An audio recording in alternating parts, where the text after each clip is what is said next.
Polres Jakarta Utara menangkap para terduga pelaku tawuran. Aksi tawuran kian meresahkan. Polda Metro Jaya akan menindak tegas pelaku tawuran.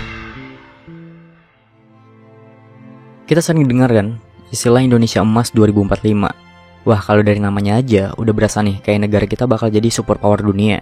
Mulai dari ekonominya melesat, rakyatnya makmur, dan anak-anak mudanya jadi pemimpin global. Tapi pas kita buka berita, apa yang sering kita lihat?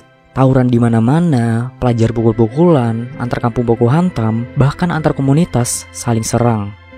Nah, jadi di video ini kita akan bahas nih sesuatu yang penting banget sebenarnya. Bagaimana kita bisa bawa Indonesia menuju Indonesia Emas, sementara generasi mudanya malah banyak yang terjebak di budaya kekerasan ini. Yuk, langsung aja.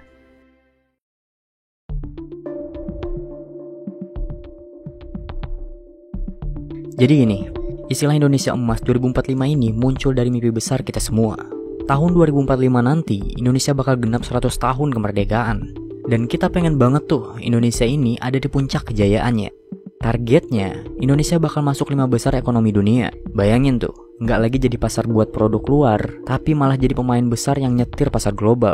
Lalu, bonus demografi. Ini nih senjata rahasia kita. Tahun 2045 nanti, mayoritas penduduk kita bakal ada di usia produktif. Kalau dikelola dengan baik, ini bisa jadi mesin pendorong ekonomi yang sangat luar biasa.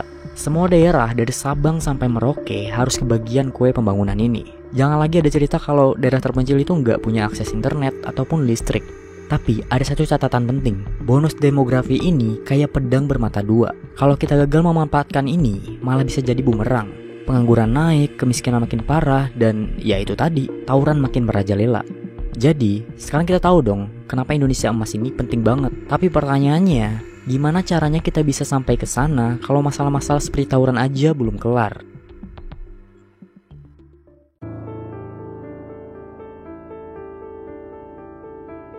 Nah, ini dia bagian yang paling bikin kita prihatin, tawuran. Kalau kita ngomongin masalah ini, sebenarnya nggak cuma soal pelajar aja. Ada juga tawuran antar kampung, antar komunitas, bahkan yang diprovokasi cuma lewat media sosial. Kita pasti bertanya-tanya, kenapa tawuran ini masih terjadi? Yang pertama karena budaya gengsi. Dulu, tawuran sering terjadi karena masalah gengsi antar sekolah. Kayak, sekolah gue harus lebih hebat nih daripada sekolah lo. Sampai sekarang, pola ini masih ada, cuma bentuknya aja yang berubah. Lalu provokasi media sosial.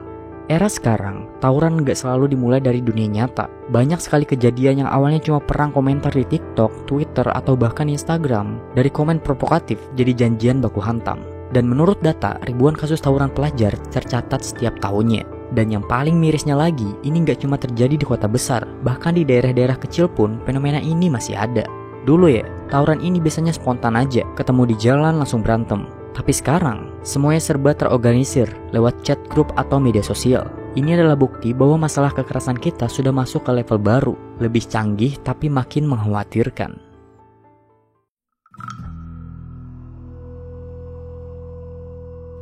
Jadi, apa sih dampak tawuran buat generasi muda? Jawabannya ya jelas, besar banget, bahkan sampai ke masa depan bangsa ini. Pertama, Indonesia akan kehilangan generasi produktif. Setiap anak muda yang jadi korban tawuran, baik fisik maupun mental, adalah potensi besar yang hilang. Lalu pendidikan terputus. Banyak anak yang terlibat tawuran akhirnya drop out dari sekolah. Mereka kehilangan kesempatan untuk berkembang. Dan stigma sosial. Anak-anak yang pernah ikut tawuran seringkali dicap buruk oleh masyarakat. Padahal ya beberapa dari mereka sebenarnya cuma butuh bimbingan yang lebih baik aja.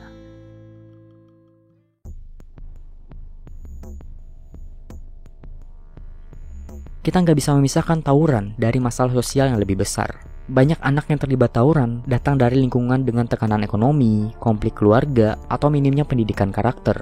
Mereka mengalami lingkungan yang tidak mendukung.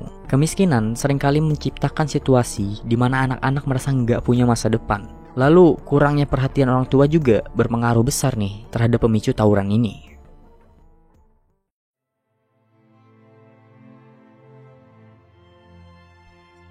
Oke, sekarang kita bahas solusi buat ngilangin tawuran ini ya, walaupun nggak bisa sepenuhnya hilang. Biar kita nggak cuma ngomongin masalahnya aja, tapi mulai mikirin langkah nyatanya. Pertama, bangun pendidikan karakter. Tawuran itu sering muncul karena anak-anak gak ngerti gimana cara mengolah emosi atau menyelesaikan konflik. Jadi solusinya, sekolah harus mulai ajarin pendidikan karakter seperti berempati, sabar, dan kerjasama. Dan guru nggak cuma jadi pengajar, tapi juga jadi panutan. Kalau cuma ngandelin teori pelajaran aja, ya susah. Anak muda butuh bimbingan biar mereka nggak gampang ke bawah arus. Yang kedua, manfaatin media sosial secara positif.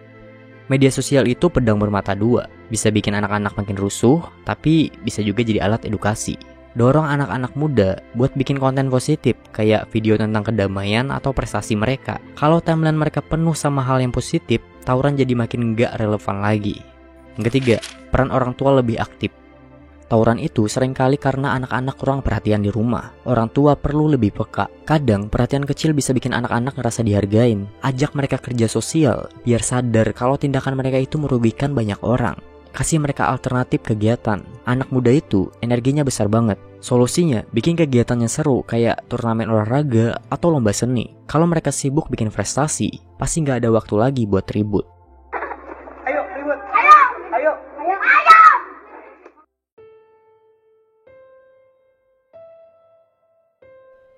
Masalah tawuran gak bisa selesai kalau cuma satu pihak yang kerja. Pemerintah bikin kebijakan yang mendukung pendidikan dan kesejahteraan.